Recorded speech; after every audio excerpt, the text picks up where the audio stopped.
একটা বার্তা আমার পাশে একজনের বার্তা পেয়ে আমি আসছি, যে দেখলাম যে আজকে একটা লাশবাহী অ্যাম্বুলেন্স ওরা ঠেলে তুলছে। আরো কয়েকবার আমরা দেখেছি। এরপরে আপনাদেরকে ইতিমধ্যে আমরা জানিয়েছি যে এটা এই রাস্তার নোটিফিকেশন অ্যাওয়ার্ড অর্থাৎ কার্যাদেশ প্রদান করা হয়েছে। সেপ্টেম্বরের 1 তারিখ থেকে এই রাস্তার কাজ শুরু হবে এবং উপজেলা প্রকৌশলী মহোদয় কিছুক্ষণ আগে ঠিকাদারের সাথে কথা বলেছে, তারা যত দ্রুত সম্ভব সেপ্টেম্বরের প্রথম সপ্তাহে এই কাজ শুরু করবে।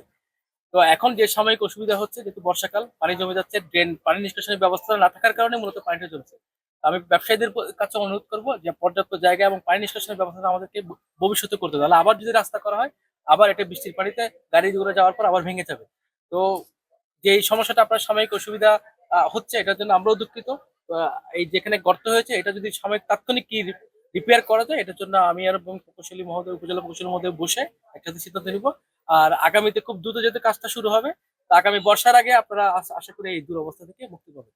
স্যার, আপনি এসেও দেখেছেন যে একটা অটো পড়ে গেছে, তাদেরকে কি বলার আছে?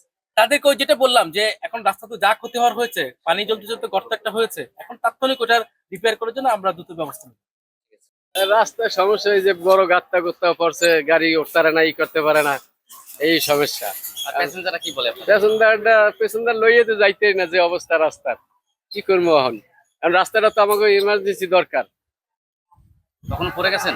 হ্যাঁ, পড়ছি না, গাড়ি লইয়ে তো গাত্তা, অনেক গাড়ি উঠেছে ইন্ডিয়া। পরে 2-3 বার পড়ছি। ওই যে মাদ্রাসা কোনায় দিয়া 2-3 বার কাইতে পড়িয়ে গেছে। আর প্যাসেঞ্জাররা কি বলে আপনাদের? পেশেন্টারা তো যা তা মনে করে যে এই কি অবস্থা, আমরা কর না কিছু, আমরা কি কমু, হয়তো আইবে যারা দেখবে না। এখন কি চান? এখন এটা যেভাবে একটু তাড়াতাড়ি করার জন্য ভালো ব্যবস্থা নেই। এই এত কষ্ট মানুষের, এইটা তো শুধু কষ্ট না, তো এটা যে কোনো মুহূর্তে এর যে চরম দুর্ঘটনা করতে পারে, চরম। আজকের এই যে একটা অ্যাম্বুলেন্সের কথা বললাম, এই যে আমাদের লোকাল বাস চলাচল করে, বা এই যে ভ্যান, রিক্সা, অটো, এগুলো চলাচল করে, মানুষেরই তো দুর্ভোগ, চরম দুর্ভোগ। এতে অ্যাক্সিডেন্ট করে মানুষ মৃত্যুও ঘটতে পারে। এর জন্য আমাদের একটু সতর্ক থাকতে হবে, এবং যারা এই জায়গায় ব্যবসায়ী, তাদের কাছে আমি আবেদন করি, জোর আবেদন করি, যাতে এখানে পানি নিষ্কাশনের জন্য আমরা যাতে জায়গা করে দিই। গভর্নমেন্ট করবেন, কিন্তু জায়গা তো আমাদের দিতে হবে, কেন এটা আমাদের একদিনের কাজ না, এটা এটা দীর্ঘমেয়াদী চিন্তা ভাবনা আর কি।